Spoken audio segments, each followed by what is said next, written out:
Okay mga kababayan, Chris Ulo po at welcome back po ulit dito sa ating YouTube channel. Nako, eto na. Matindi to.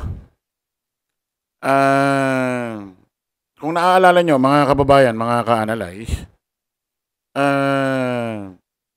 ito hong dating si Senador,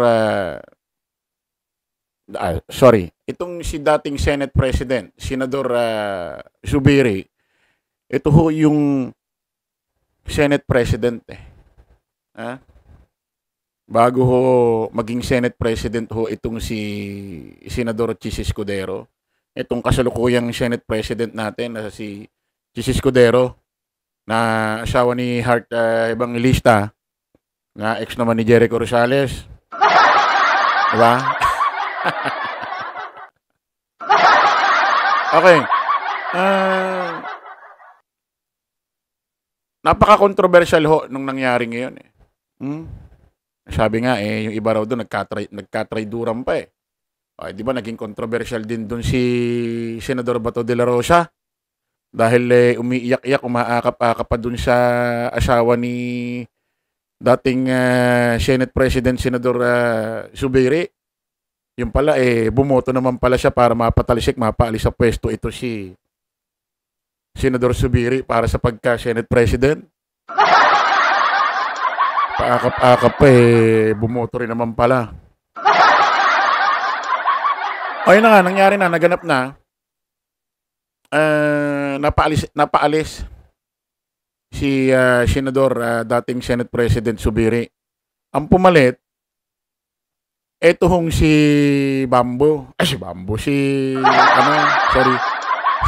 Senador, Senate President Chis Escudero. Ayun na nga, nakapwesto na ito si Chis Escudero. Alam nyo naman mga kababayan, mga ka-analyze, nung mga nagdaang buwan ho, especially bago Pasko, mag-New Year, bago mag-2025, naging controversial ho itong pangalan ni Chis Escudero, ni Senate President, Senador Chis Escudero. Na kadahilanan, siya talaga ang naninindigan na itong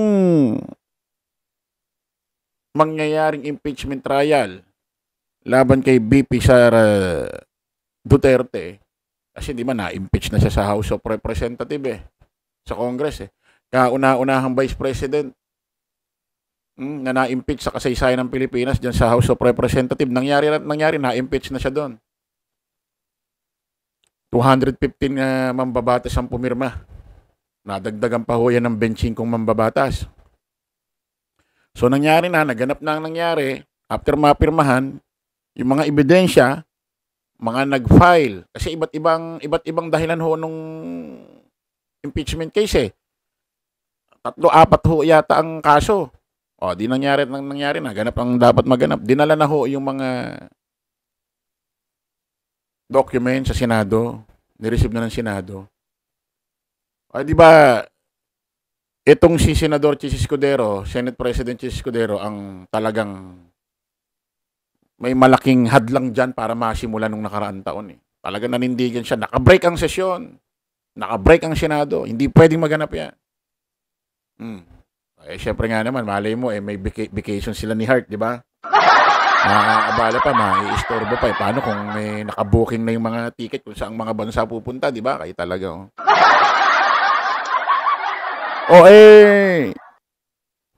ang sabi ni Senador Chis Escudero noon, after pa raw ng SONA ni Pangulong Bongbong Marcos, masisimulan yung impeachment trial. July 30 daw, kauna-unahang pag-uusapan. July, so mga August na talaga masisimulan ng impeachment trial. Bago hanggang pumasok na yung bare months. Sabi ko nga, Pasko na simulan Para masaya Diba? Okay. Ito na. Matindi ito. Ito na. Pagdating kasi sa larangan, pagdating ho kasi sa dunong talino at galing, hindi ho magpapauli itong si Tito Sen Ito si Tito Soto, mga kababayan,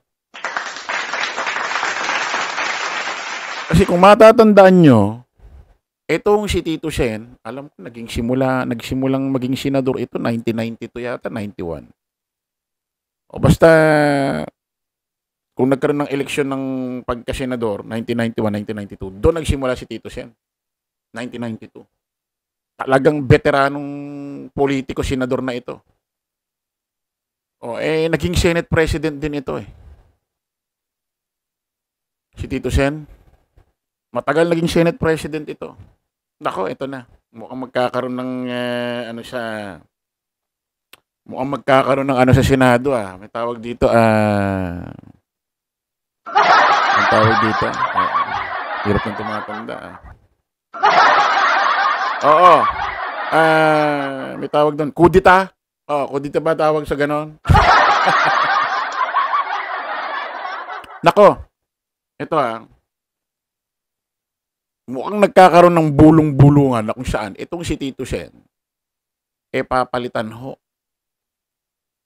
si Senate President Chis Escudero sa kanyang posisyon.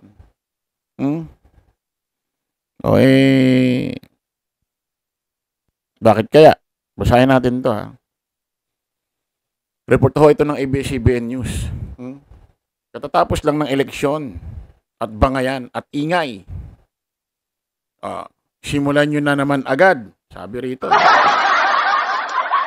Giit ni Senate President Francis Escudero na tutok umano siya sa trabaho at ipinagkibit balikat lang ang pahayag ni dating Senador Tito Soto na handa ulit maging pinuno ng Senado.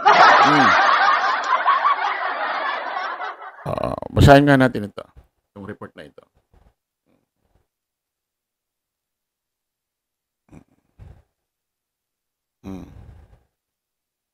Katatapos lang ng eleksyon at bangayan at ingay, sisimulan nyo na naman agad, sabi ni Jesus Escudero.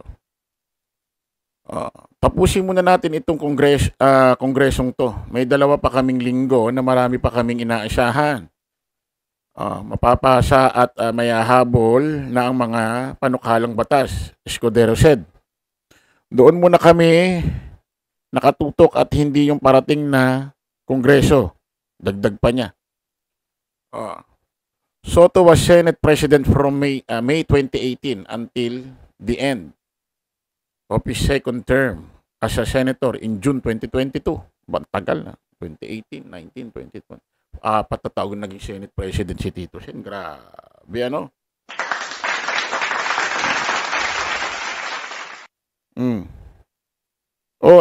kasi mga kababayan, bakit ba naging ganito ang usapan?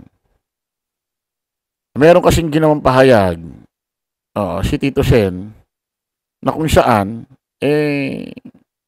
kasi kung matatandaan nyo mga kababayan, mga ka-analyze, etong si dating Senate President, Senador Zubiri, pinatalsik din kasi ng mga kasamahan niyang senador para bang gusto na siyang palitan. Para bang hindi kontento sa kanyang pamumuno.